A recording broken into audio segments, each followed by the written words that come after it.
It's May 6th, 2026. 7 guys from South Korea shows up at the National Palace of Mexico City. Standing next to them is the president of the region, Claudia Sheinbaum Pardo herself. Below the balcony, there a crowd of about 50,000 people going. This is not a political rally, not even a concert. A vast majority of Mexico's population is there to catch a glimpse of BTS. Screaming, crying, throwing up, and honestly understandable. It's BTS after all. Now, if you look at it, commanding a foreign crowd that huge is not a joke. The way media has been comparing this gathering to a cult is just, I don't know what to say about that. I mean, being in a K-pop fandom is like being in a cult, but in a good way. Well, at least until rabid fan wars don't ruin everything. Now that I am sitting back and wondering who else is capable of doing what BTS did in Mexico, or practically in any of their sold-out concert, I can only think of one name.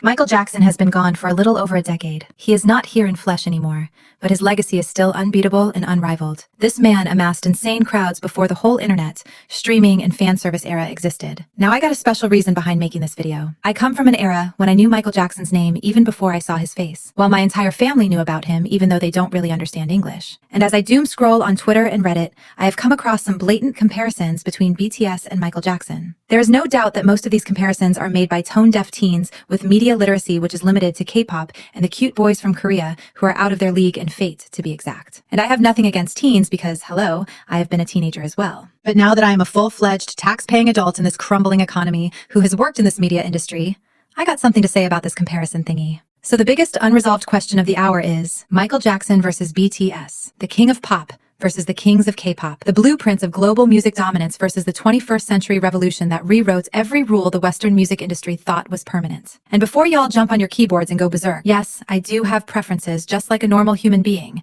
but I am not parasocial enough to give a damn about the personal lives of any artist. I am just here for the music, memes, and at times for some fashion inspiration. But otherwise, I don't care what Jungkook had for breakfast, or when did Michael Jackson woke up every morning. Now, if we are drawing comparisons based on the stats, let's start with Michael Jackson first. This is the man who sold over 500 million records worldwide without a single stream, without social media, without a coordinated online fan base, just music and a moonwalk, and the best-selling album in the history of recorded music, Thriller, which sold somewhere between 70 and 100 million copies globally. It single-handedly dragged a collapsing music industry back from the edge in the early 1980s recession, while simultaneously breaking the racial barriers on MTV that had kept Black artists off music television. His music videos for Billie Jean, Beat It, and Thriller didn't just promote songs. They invented the modern concept of the music video as an art form. His Bad World Tour reached 4.4 million people. He met over 30 world leaders during his career, not as a celebrity, but as a diplomatic phenomenon.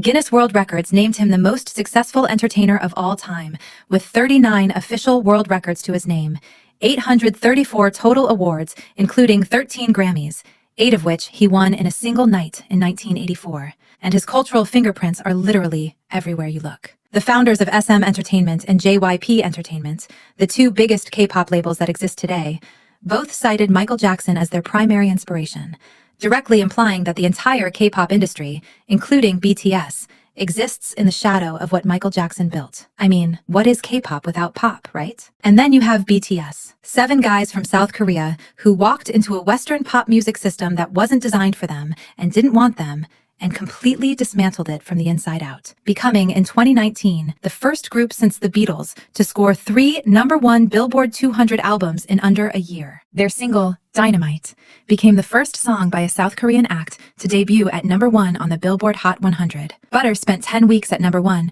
breaking a 23-year-old record, and built a fan base called ARMY, estimated at 90 million strong worldwide. Just this month, they pulled 50,000 fans into the Zocalo Square in Mexico City. This is a group that always delivers messages of friendship, peace, and love, uniting the fan base as a single entity. So when people ask who is more popular, Michael Jackson or BTS, or whether the king of pop or K-pop's biggest act had more cultural influence, or whether Michael Jackson's record sales beats BTS's digital dominance, the honest answer is that Michael Jackson built the entire mold of what a global pop superstar looks like, while BTS proved that music doesn't need a language translation to cross a border, that a Western record industry that spent decades gatekeeping global pop could be bypassed entirely by 7 Korean artists writing their own songs and talking honestly about mental health and anxiety and identity. To cut it short, I'm going to say that Michael Jackson changed what pop music could look like, and BTS changed who pop music could belong to.